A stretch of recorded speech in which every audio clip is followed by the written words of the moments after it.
जनाब डॉक्टर जाकिर साहब, मैं इस प्रोग्राम में आने में थोड़ा सा देर हो गई मेरे को, और अगर मैं यहाँ नहीं आ पाता तो शायद अपने आप को ज़िंदगी भर माफ़ नहीं कर पाता।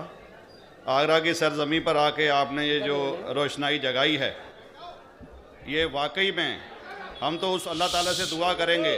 जी हाँ। अल्लाह ताला से दुआ करेंगे कि आप जैसे 10-20 और नेक दिल और इतने पढ़े लिखे, इतने इंटेलेक्चुअल आदमी और पैदा करें, जिससे कि जाके आप भारत का कोना कोना, देश का कोना कोना रोशन करें। तहे दिल से स्वागत आपका। मेरा एक छोटा सा सवाल से पहले थोड़ा सा, एक हमारे भी गुरु ग्रंथ साहब के अंदर गुरु नानक साहब ने पूरी दुनिया का चक्कर लगाया, जिसके अंदर मक्का मदीना भी शामिल है।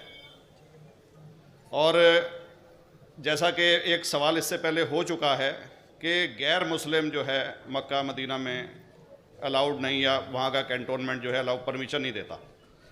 मगर ये तो तय है, आप मानते हैं, इस्लाम मानता है, हम मानते हैं, हमारे ग्रंथों के अंदर दर्ज है। गुरु नानक साहब के 2 चेले थे, एक बाला और एक मर्दाना, एक हिंदू और एक मुस्लिम। मर्दाना की बहुत ख्वाहिश थी कि मुसलमान जब तक पूरा मुसलमान नहीं कहलाने का हकदार, जब तक कि वो काबा का दर्शन ना कराए, तो गुरु नानक साहब उसको लेके और काबा गए। हमारे ग्रंथ के अंदर जो दर्ज है कि जब वो वहाँ पहुँचे, उन दिनों बहुत लंबा ये किस्सा है, 1 साल लगता था, और वो रूट सारा उसका वर्णन है। और वहाँ जब मक्का, जो मस्जिद के बाहर साथ ही एक दीवार थी, जहाँ पर के भारत के जो मुसलमान दर्शन करने जाते थे काबा के, वो उनको वहाँ ठहराया जाता था। वहाँ की देखभाल जो करता था वो मुल्ला जीवन करता था। जब गुरु नानक साहब अपने चेलों के साथ में वहाँ पर पड़े थे, तो सुबह जब मुल्ला जीवन वहाँ की सफाई करने के लिए आया, तो उसने देखा गुरु नानक साहब के जो पैर थे वो काबा की तरफ थे।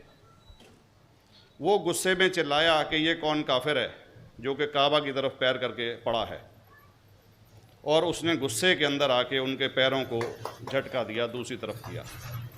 तो हमारे ग्रंथ के अंदर दर्ज जो किस्सा है उसके अंदर ये है कि काबा भी उस समय हिल गया, जिधर गुरु नानक के पैर जाते थे काबा उधर मुड़ता था। तो वो ज़ोर से चिल्लाया, ये कोई हज़रत है, ये कोई औलिया है। तो उस समय के जो काजी थे मक्का के, काजी रुकनुद्दीन साहब थे, और शाह शरफ, कई हस्तियों के नाम हैं उसमें।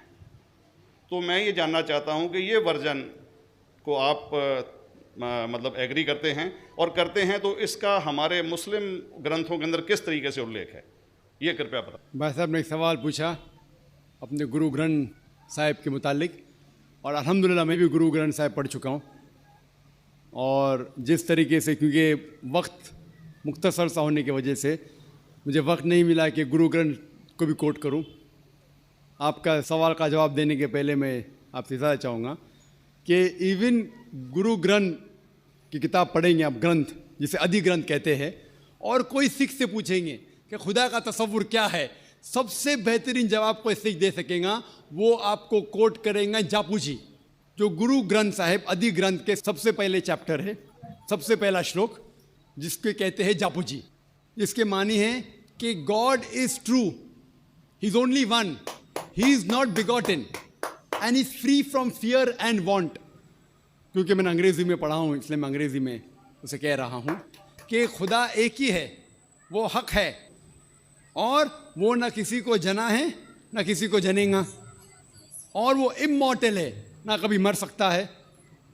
और इसको सिखिज्म में जो खुदा को कहते हैं Omkara, in manifest form he is Omkara, and unmanifest form he is एक ओमकारा। और कई इसके एट्रीब्यूट्स है, मिसाल के तौर पे परवरदिगार, अकल, और उसे रहीम कहा गया है, Wahe Guru as one God कहा गया है, और it is strictly against idol worship and अवतारवादा। भाई साहब का सवाल था कि उनने ग्रंथ में पढ़ा कि गुरु नानक साहब मक्का के, और उनका पैर काबा की तरफ था, और कोई मौलवी ने पैर को हिलाए और काबा हिल गया। क्योंकि ये age of science and technology है, अगर कोई चीज़ जो किताब हज़ारों साल पहले लिखी गई है, 10,000 साल या 4,000 साल, तो शायद उसके बारे में हिस्टोरिकल रिकॉर्ड मिलना मुश्किल है। हालांकि इवन जीसस क्राइस्ट के बारे में 2000 साल हिस्टोरिकल रिकॉर्ड है, क्योंकि सिखिज्म जो एकदम नया मज़हब है, जितने मज़ाहिब के मुकाबले हिंदुस्तान में नया है, कुछ सैकड़ों साल पहले 15th सेंचुरी में, towards the end of the 15th century, Guru Nanak साहब जो पंजाब के थे, ये मज़हब कायम हुआ। हार्डली 400-500 या 400-500 साल।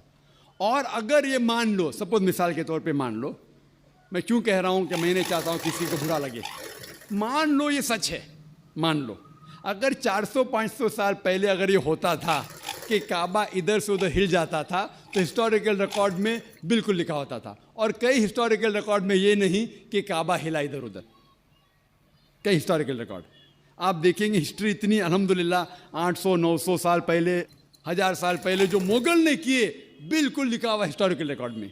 तो ये कहना कि गुरु नानक साहब वहाँ गए और काबा हिल गया, ये बिल्कुल साइंस के खिलाफ है, क्योंकि साइंस में कोई भी रिकॉर्ड नहीं है, वहाँ के देश के रिकॉर्ड में कहीं भी नहीं कि काबा हिला।